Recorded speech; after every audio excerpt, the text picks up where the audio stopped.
अब वक्त हो चला है विमेंस वेडनेसडे की ओर बढ़ने का, क्योंकि आज हम महिला दर्शकों के सवालों के जवाब जो हैं वो देते हैं शो में, उनकी लाइफ फाइनेंशियल प्लानिंग करते हैं।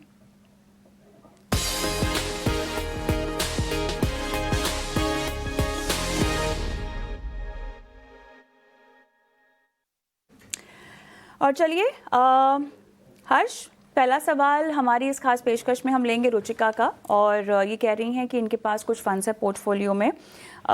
2020 से ये इन्वेस्ट कर रही हैं, 10% से स्टेप अप भी करेंगी। कैनरा बैंक का ब्लू चिप है, एक्सेस ग्रोथ अपॉर्चुनिटी, पराग पारिक का फ्लेक्सी कैप है इनके पास, और स्मॉल कैप भी है कैनरा बैंक का, और मोतीलाल ओसवाल मिड कैप है, HDFC डिफेंस फंड भी है। कोई चेंजेस अगर इनके पोर्टफोलियो में आपको रेकमेंड करने हैं तो बताइएगा। तो देखिए कविता, ये 2020 से इन्वेस्ट करिए। इन्होंने 15,000 रुपए 6 स्कीम्स में लगा रखे हैं, जिसमें सारे मार्केट के सेगमेंट्स में इन्वेस्ट किया इन्होंने, सारी अलग अलग टाइप की स्कीम्स में।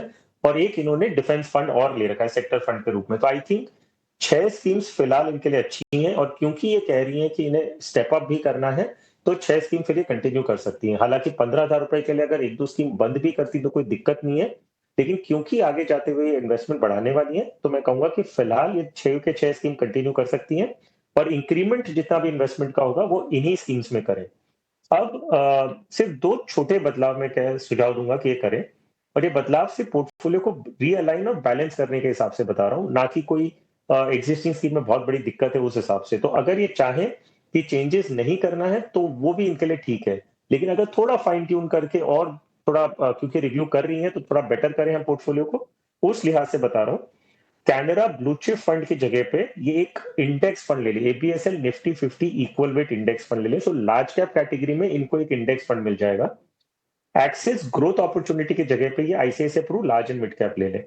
तो ये 2 सिर्फ बदलाव मैं बता रहा हूँ, ये अपने पोर्टफोलियो में करना चाहे तो कर ले। एग्जिस्टिंग पोर्टफोलियो भी खराब नहीं है, लेकिन क्योंकि हम रिव्यू कर रहे हैं, हमारी उपेक्षा ये रहती है कि हम थोड़ा बेटर करें ताकि हम और थोड़ा फ्यूचरिस्टिक देखें। तो ये 2 बदलाव मैं इनके पोर्टफोलियो में करने के लिए कह रहा हूँ। बाकी सब ठीक है, और जो एडिशनल इन्वेस्टमेंट बढ़ाना चाहती हैं वो इन्हीं स्कीम्स में आगे जाते हुए बढ़ा लें। ऑलराइट, आगे बढ़ते हैं और वंदना का सवाल लेंगे हम। इन्होंने अपनी SIP शुरू कर रखी है 15,000 रुपये, और टाटा का लार्ज एंड मिड कैप है, SBI का स्मॉल कैप है, इन्वेस्को का इंडिया कॉन्ट्रा फंड है, कोटक इमर्जिंग इक्विटी है। 1 CR का टारगेट है 15 सालों में, और सभी में लगभग ये 3,750 रुपये निवेश कर रही हैं, जानकारी दी है इन्होंने। बताइए फंड्स आपके मुताबिक और क्या बदलाव? तो देखिए ओवरऑल इनका पोर्टफोलियो मुझे ठीक लगा। 4 स्कीम्स हैं, अलग अलग कैटेगरीज की हैं, और लिमिटेड अमाउंट ऑफ स्कीम्स हैं, तो कोई शिकायत उस लिहाज से नहीं है। सिर्फ एक ऑब्जर्वेशन है कि इनका जो पोर्टफोलियो है ज्यादातर मिड कैप की तरह एलोकेशन ज्यादा है। अगर हम देखें जो सारे 4 स्कीम्स का जो अल्टीमेट एलोकेशन जाता है उसमें मिड कैप में इनका ज्यादा एलोकेशन है।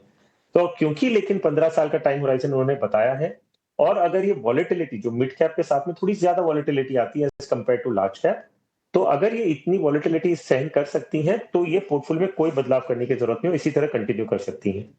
15 साल बाद सिर्फ एक जो पॉइंट है जो इन्हें ध्यान रखना होगा कि 15 साल बाद ये एक्सपेक्ट कर रही है कि इन्हें 1 करोड़ रुपया मिले।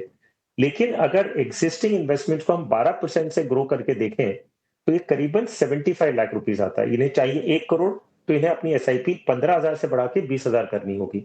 हालांकि 12% का जो अनुमान है उस हिसाब से 75 लाख तक तो, और जैसे जैसा मौका मिलेगा SIP आगे ही तो बेटर होगा। कम से कम 20,000 तक इन्हें करना होगा अगर इन्हें 1 लाख का टारगेट पूरा करना है तो। ओके, आई थिंक आज बहुत सारे सवाल जो हैं हमें यूट्यूब से आते हुए दिखाई दे रहे हैं हर्ष। इस कड़ी में अगला सवाल सत्या का हम लेंगे। नई दिल्ली से सवाल भेजा है। 2 CR का टारगेट है इनका 15 सालों में। करंट वैल्यू अपने पोर्टफोलियो की दी है इन्होंने लगभग 2,75,000 के आसपास।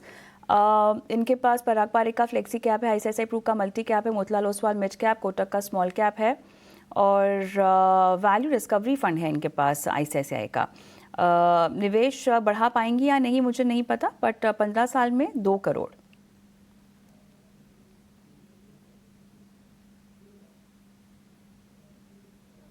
पोर्टफोलियो अगर हम देखें तो अगेन ब्रॉडली स्पीकिंग इनका पोर्टफोलियो ठीक है, लेकिन एक थोड़े चेंजेस अगर मैं खाली बता दूं कि सत्या के पोर्टफोलियो में क्या-क्या चेंजेस करने हैं। कोटक स्मॉल कैप की जगह ये टाटा स्मॉल कैप ले लें और एसआईपी जो है वो स्मॉल कैप में रिड्यूस करके 5,000 की कर लें।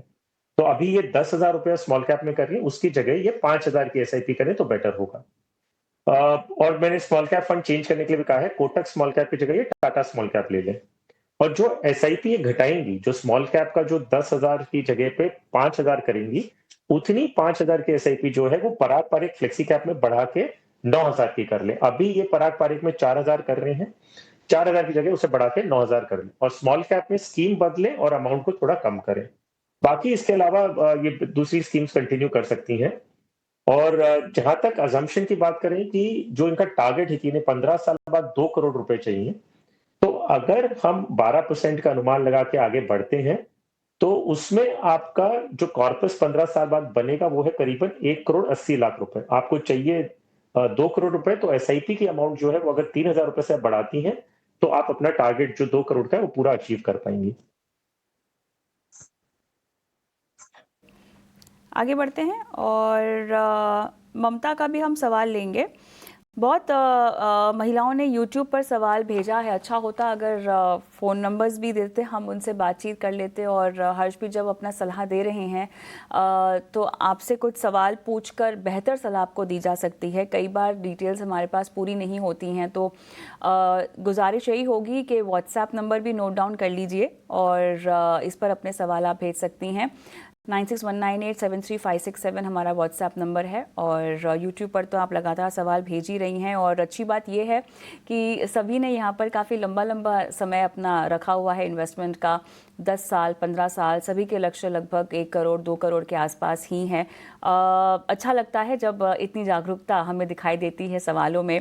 फंड्स भी काफ़ी अच्छे इकट्ठा कर रखे हैं, हालांकि सारे बेस्ट परफॉर्मिंग फंड्स यहाँ पर लग रहा है कि रखे गए हैं। ममता के पोर्टफोलियो की भी हम बात करें तो उनके भी पोर्टफोलियो में यही फंड्स दिखाई दे रहे हैं। पराग पारिक का फ्लेक्सी कैप है, निपॉन का स्मॉल कैप है, निपॉन इंडिया का large cap, quant small cap, SBI magnum mid cap है। टोटल 10 लाख है इनके पोर्टफोलियो में फ़िलहाल और 10 साल में इनको चाहिए 1 CR। 24,000 की इन्होंने SIP शुरू की है और केवल 2 साल का ही समय इनको हुआ है। सो ममता, मेरे ख्याल से पोर्टफोलियो बहुत अच्छा है और हर्ष इन्होंने 24,000 के हिसाब से ठीक ठाक रेशियो में अपने फंड्स ले रखे हैं, क्या कहेंगे? ऑब्जर्वेशन पॉइंट में आपने सही कहा कि 24,000 के एसआईपी के लिए इन्होंने जो एलोकेशंस कर रखे हैं, फंड्स ले रखे हैं, वो अच्छे हैं। सो आज के लिए, आज के शो के लिए ये अच्छी बात है कि जितने हमारे कॉलर्स आए हैं, हमने देखा लगभग इन्होंने अच्छा खासा अपना पोर्टफोलियो बना रखा है। सिर्फ थोड़े-थोड़े कॉस्मेटिक चेंजेस करने की जरूरत पड़ रही है। तो इनके लिए अगर हम देखें तो इनका लक्ष्य पे पहले बात करें, 10 साल बाद इन्हें 1 करोड़ रुपया चाहिए। तो वेल वही 12% के हिसाब से अगर मैं अनुमान लगाऊं, तो जो 10 साल बाद इन्हें इकट्ठा होगा वो होगा करीबन 87 टू 88 लाख रुपीस। इन्हें चाहिए 1 करोड़ रुपए, तो ऑब्वियसली इन्हें अपना इन्वेस्टमेंट अमाउंट थोड़ा बढ़ाना होगा। पोर्टफोलियो में अगेन बहुत छोटे चेंजेस बताऊंगा, जरूरत ज्यादा नहीं है, सिर्फ छोटी मोटी चेंजेस हैं। एक है कि इनके पास 2 स्मॉल कैप फंड है, निपॉन स्मॉल कैप है और क्वांट स्मॉल कैप है।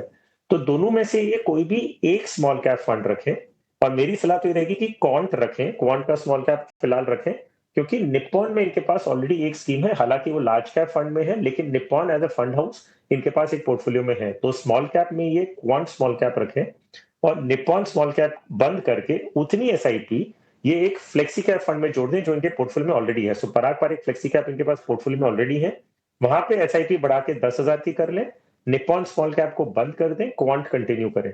सो आई थिंक ये इनकी स्ट्रैटेजी होनी चाहिए आगे जाते हुए, और 2 साल में एक बार अपना पोर्टफोलियो रिव्यू वापस कर लें। ऑलराइट हर्ष, अब ऐसे में 2 साल के समय में बाज़ार जो है बहुत अपनी चाल बदलता है। तो जब भी हम रिव्यू करने की बात कहते हैं तो 6 महीने में एक बार अपने पोर्टफोलियो को देख ले, लेकिन हम कैसे सुनिश्चित करें कि बाज़ार के इस ट्विस्ट एंड टर्न में आपको अपने पोर्टफोलियो में रुके रहना चाहिए, क्योंकि बाज़ार के ट्विस्ट एंड टर्न्स में ही जो है आप अपने पोर्टफोलियो को देखते हैं, अपने फंड को देखते हैं, परफॉर्मेंस को देखते हैं। तो कहीं ना कहीं परफॉर्मेंस अगर डाउन हो तो दिल घबरा जाता है और ऐसे में उस वक्त उस फंड में रहना थोड़ा सा मुश्किल हो जाता है। तो लंबे समय के लिए फंड्स तो डाल देते हैं, 2 साल में एक बार रिव्यू करेंगे तो कैसे पता चलेगा कि हमारा फंड जो है वो सही तरीके से पास हुआ है बाजार के उतार चढ़ाव में या नहीं?